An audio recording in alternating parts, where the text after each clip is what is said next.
Welcome to Cool Club's headquarters here in Scottsdale. Today we are super lucky to have Matt Bovee, Director of Product Creation for Irons at TaylorMade Golf, and of course, as always, Mark Timms, CEO and Director of Cool Clubs. This first episode, we really want to dive into the new Stealth wood line, Stealth 2. Sure, let's do it. This is your time to shine, buddy. There's a lot to go through. I'll try to do Tomo proud. Yeah. So, well, let's dive in. So this podcast, really, I want to target for guys who are like really into the tech, and they want to know like why they should buy this driver, what the tech gives them. Sure. Yeah, let's geek out. Whatever you want to know. So, obviously, we're carbon again. Yep. And second year into carbon, we're thinking, okay, there's going to be some little changes. You're going to dial it up a little more. What are the key features that have changed in the carbon this year? I mean, when you say what are the key features in the carbon, it's really an open-ended sort of question when you talk about Stealth 2, because of course you have the new carbon face. That was the big deal when we came out with Stealth. We've refined that. We've improved that now in Stealth 2. But in addition, you have a carbon sole in Stealth 2. You have a carbon reinforced composite ring along the back, which creates the address profile. So really, we have more carbon in this driver than we have titanium or any other metal, which is an absolute first for us at TaylorMade, and I believe the industry. What it really boils down to, I know we're going to get into the features and what creates the benefits, but why the golfers, why everyone's going to care and what you're going to see this year is you have a more forgiving driver in Stealth 2, and that's going to be across the board. We have Stealth 2 Plus, we have Stealth 2, which is the core model, and then we have the Stealth 2 HD, which is going to be designed to help minimize those misses to the right that obviously a lot of people struggle with, me being one of them. So yeah, there's a lot to dive into wherever you want to start. The face, the sole, the ring, there's adjustability into really all of them, some more than others. We can go down any wormhole. So the one that really stands out for me right now, so we got 60 layers of carbon in the face still. Yep, 60 layers of carbon. But you still get the inverted cone technology in there. Yeah, so the inverted cone technology is new for Stealth 2. For anyone who has maybe taken a deep dive into TaylorMade technology, in the past when we had the tie face drivers, it's also in the irons, but this inverted cone technology is where we control the face thickness to allow us to maximize the sweet spot size and make the driver more forgiving. Essentially what you do is, you can make the center of the face, or your balance point where the center of gravity projects onto the face, is going to be your fastest point. By controlling that face thickness, we expand the area that's going to be what we term above like 800 COR. Now we use 810 as a reference because we've gotten so much faster in these carbon faces, and that's what we deem the sweet spot. So the area that now sits above 810, everybody knows that the maximum is allowed by USGA is 830, so that you're really close to the 830 limit. The area that sits above the 810 is now 20% larger in Stealth 2 than it was in Stealth. That's quite a bit. Yeah, that's a lot. And when you look at the position on the face, what you see is you actually grow more towards center face and the heel. So you're going to get more consistency. Sorry, I'm getting away from the mic. You're going to get, as a player, you're going to get more consistency, and you're going to see those faster ball speeds for a larger area. Well, the heel is the toughest part to get any ball speed out of, right? So that's where you have to struggle with. Exactly. Distance and direction and everything. Exactly. Back there. Yep. And then players, of course, like you look at the impact dispersion trend line on a driver, and what trend do you see?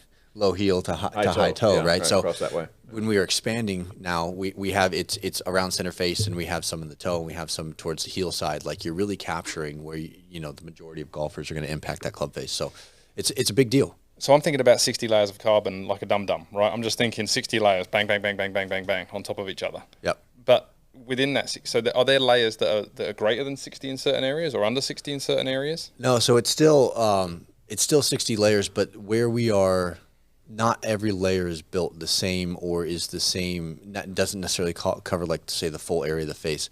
And you have these different plies. Majority of them are unidirectional plies, so that means the fibers all run in one direction, and you change the orientation of the layers to really tailor the strength and flexibility of the face. Some of them are not full sheets. Some of them, we call them like snowflake layers in terms of how they look. And what happens is those build up over those 60 layers, and then you create the variations in thickness. That thickness controls the face flexibility. The face flexibility is what creates both distance and forgiveness. Awesome. Yeah. Okay, now carbon ring. Sure. This wasn't in the last driver. Nope. So carbon ring is to remove the weight so that you can replace the weight, or for another reason. The carbon ring. Okay, so the carbon ring, at the end of the day, allows us to remove mass from that address profile, which is higher. When you look at the shape of these drivers, particularly compared to, you go back 4 or 5 years.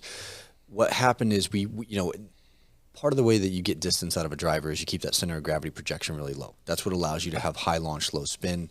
And obviously, right, you go through fitting, that's what's going to create the distance.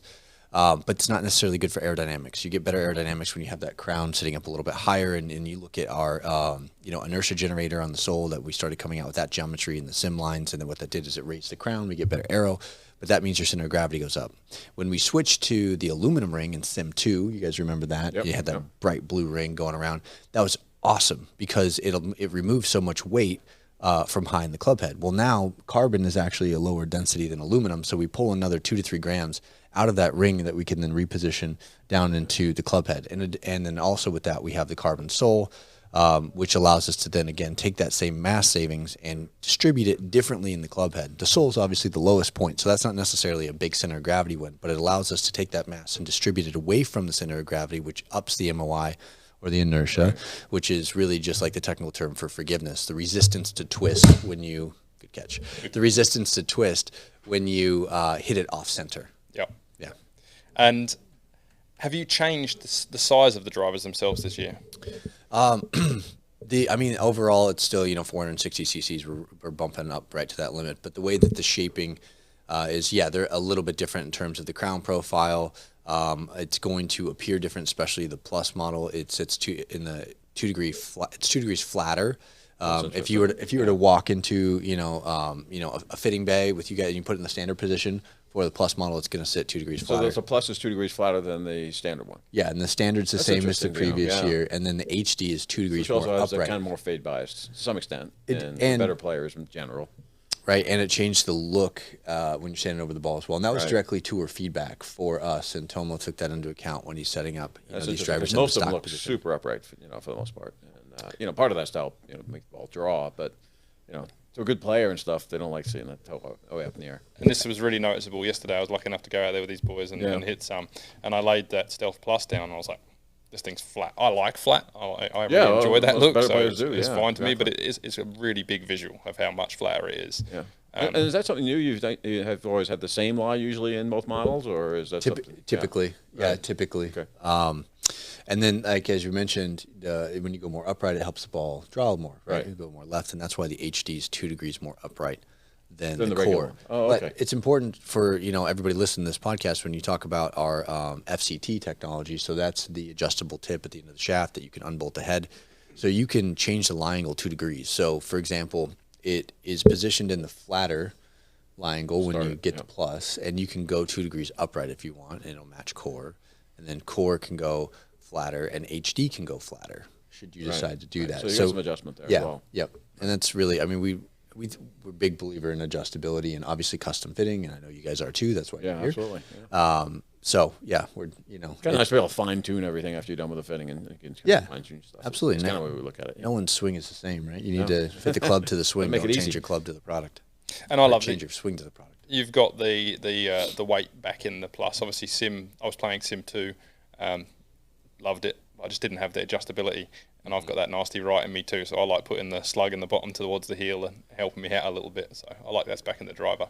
Yeah, the adjustable weight, that gives you that draw or fade bias, which is fantastic. But also what you see in that one is you got that big weight in the back, right? So the Plus model's got 15 grams of weight in the very far back. And I pulled up just a quick exploded view to where everyone can kind of see what we're talking about, because it'll obviously be easier as we're talking through this. But you got to talk about that a bit and how it's all put together. Yeah, so you can really see here how I mentioned the 2 weights. So I put this as an image of the Plus. So you got 15 grams in the back, and that's stationary and that's non-adjustable. And then you got 15 grams of sliding weight in the front, and that gives you the draw or fade bias. And in this image here that we're showing, you can really see, obviously you have the 60 ply carbon face, you have the carbon crown, you have the carbon reinforced fiber ring there, and then you have the carbon sole panel. The sole panel is 9 plies, the crown 6 plies. There's durability reasons for that. Obviously, you want the crown to be lighter than the sole. You don't get the CG penalty with the sole, all those things. But you can see how that ring really creates the entire address profile of the club. Yep. And being able to do this, and I have another interesting view here I'll pull up for everybody. But if you actually X-ray this head, what you see is the carbon goes translucent, and then you have That's pretty slick. Yeah, so basically, it's a frame in the front holding the face. Yeah. Which obviously, the center's carbon fiber, so it's lighter. So you get the most forgiving possible you can by putting the weight around the outside. And then you got the weight in the back. Yep. The rest of it's just basically air, so Exactly. making it as light as possible. Exactly. I mean, if anybody thinks back to like a high school science class, right? You probably had a teacher who sat on a stool and he like spun around, and if you put his arms out, he slowed down, and if you pulled his arms in, he spun faster. That's a good way of looking at it. Yeah. Or like you ever watch like figure skating in the Olympics, as they tuck their arms in and they put them out to slow down. Same idea. You take that mass and you put it as far away from your center of gravity as possible. It's a resistance to twisting. So when you miss it off center and the club wants to twist and stuff, Exactly. that weight being apart slows it down. And that's how you protect ball speed. Right. And that's how you have more consistent. And not only is it straighter, but your distances are going to be more consistent. And you're going to see on the driver, you're going to maximize that distance more often. Yeah, it's basically two pieces and a bunch of air in the middle, as light as you can in the center section, right? Yeah.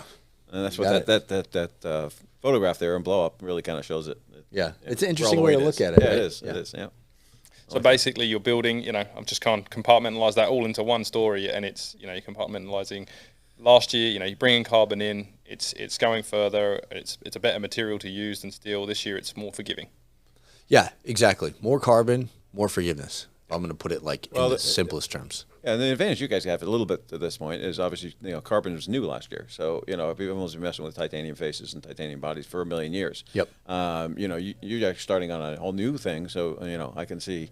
You've got room for improvement every year. It's just new technology, so you've got all kinds of things you can play with. So, from year to year, with the carbon face and everything, you've got a little more room to improve. You've got more things to do. We have a whole new runway to explore. Right. In the R&D world or in the engineering world, you call that an S-curve for technology. So typically what you see is when you have a breakthrough material or just a new system to optimize, it starts off kind of slow, and then you learn how to exploit that material.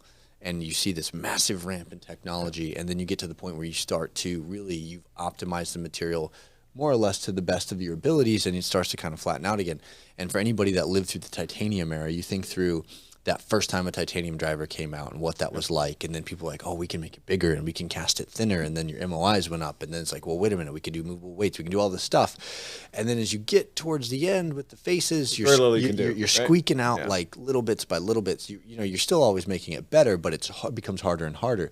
We're at the very beginning of this S-curve for carbon. Like, we said but last... it's not the first start you started. You actually had this kind of technology it's been in Japan a little bit. Yeah, but once exactly. it got to the point where it's actually, rivaling titanium or slightly better, then you started doing with a whole line, and now you still got a lot of potential. So, yeah, exactly. So this was in development for 20 years before it ever hit the market here in the U.S. to get it to the point where we could... Because titanium... come overnight. Yeah. So titanium kept getting better and better and better every year.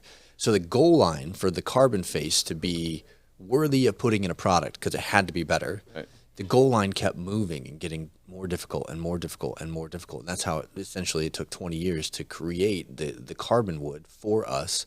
But we've surpassed titanium. It's got better energy transfer. We can talk about how that works if you want. But that means we have a whole new runway to continue down where we're going to continue to exceed past titanium. And that's how you get into, previously, it was a uniform thickness in the face. Right now, it's got the inverted cone technology. We're expanding that sweet spot.